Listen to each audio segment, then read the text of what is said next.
अगर आज आप पूरे दुनिया में चल रहे सारे कॉन्फ्लिक्ट्स को एक एक करके वर्ल्ड मैप पर रेड मार्क करते चले जाएं तो ये पूरी दुनिया आपको लाल रंग में दिखेगी। मिसाइल्स, रॉकेट्स, बॉम्ब्स और खून से लथपथ धरती, यही आज का सत्य है। इस दुनिया की सबसे इंटेलिजेंट स्पेसीज यानी हम आज एक दूसरे के दुश्मन बन के आमने सामने खड़े हैं। हमारे सनातन धर्म में ऐसे ही एक युग का वर्णन है जहाँ पर अधर्म चरम सीमा पर होगा। लोग अपने मरते दम तक लड़ेंगे। धर्म, आस्था, विश्वास सब खत्म होने को होगा और इसी को कहा गया है कलयुग। और पुराणों में बोला गया है कि इसी युग में कली और कल्कि के बीच होगा एक भयंकर युद्ध, जिससे सृष्टि का विनाश और कलयुग का अंत होने वाला है। आज केवल एक बटन दबाने से ही हजारों न्यूक्लियर बम्स धरती को खत्म कर सकते हैं। मतलब हम उस अंत से चंद सेकेंड ही दूर हैं। तो क्या कलयुग में मनुष्य धीरे धीरे अपने विनाश की ओर बढ़ रहा है? क्या कलयुग का अंत आ चुका है? और क्या जल्द ही कल्कि अवतार का जन्म होने वाला है? तो आज की इस वीडियो में कोशिश करेंगे जवाब ढूंढने की कुछ ऐसे ही मुश्किल सवालों का। नमस्कार दोस्तों, मैं हूं चेतन आपके साथ। चलिए आज की इस वीडियो को आरंभ करते हैं।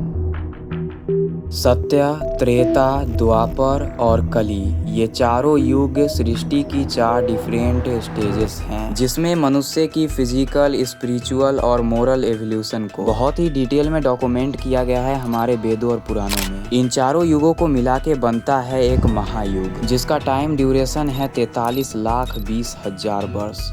सतयुग में देवता देवलोक में रहते थे और असुर पाताल लोक में। त्रेता युग में धर्म और अधर्म एक ही दुनिया में मौजूद थे, जैसे राम और रावण। द्वापर युग में धर्म और अधर्म एक ही परिवार में दिखने लगा, जैसे पांडव और कौरव।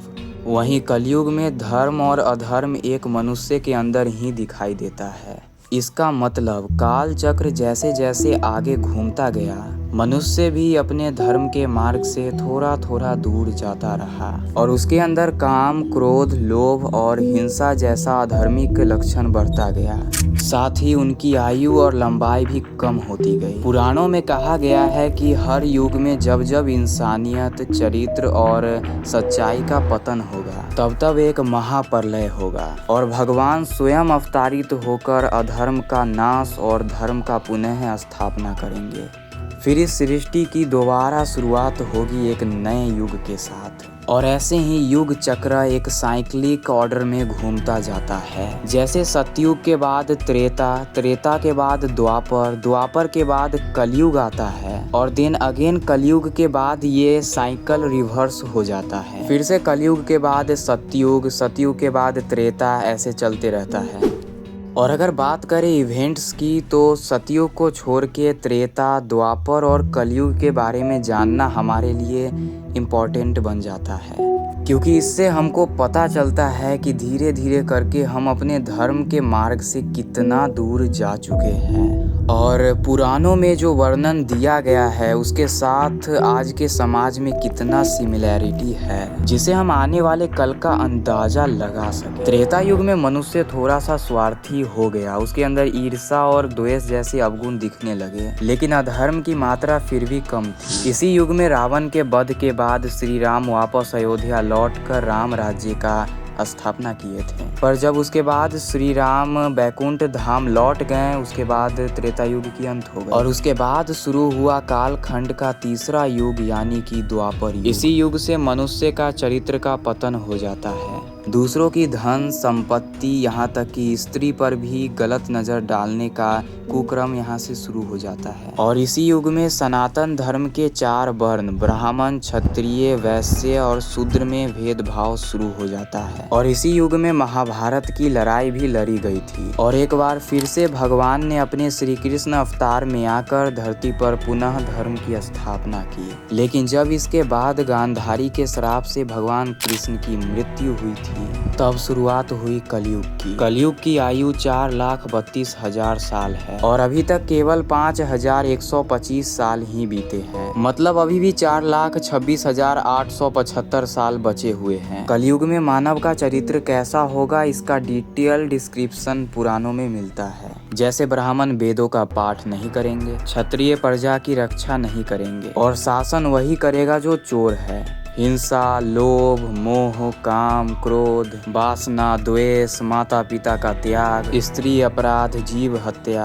तामसिक भोजन जैसे अधर्म इस समाज पर हावी हो चुका होगा। और आज हम कुछ ऐसे ही होता हुआ देख भी रहे हैं। और पुराणों में ये भी डिस्क्रिप्शन है कि बाकी युगों के तरह इस युग में भी भगवान विष्णु का अवतार धरती पर आएंगे, यानी कि भगवान विष्णु कल्कि अवतार लेकर धरती पर अवतारित होंगे। तो कौन है ये कल्कि अवतार?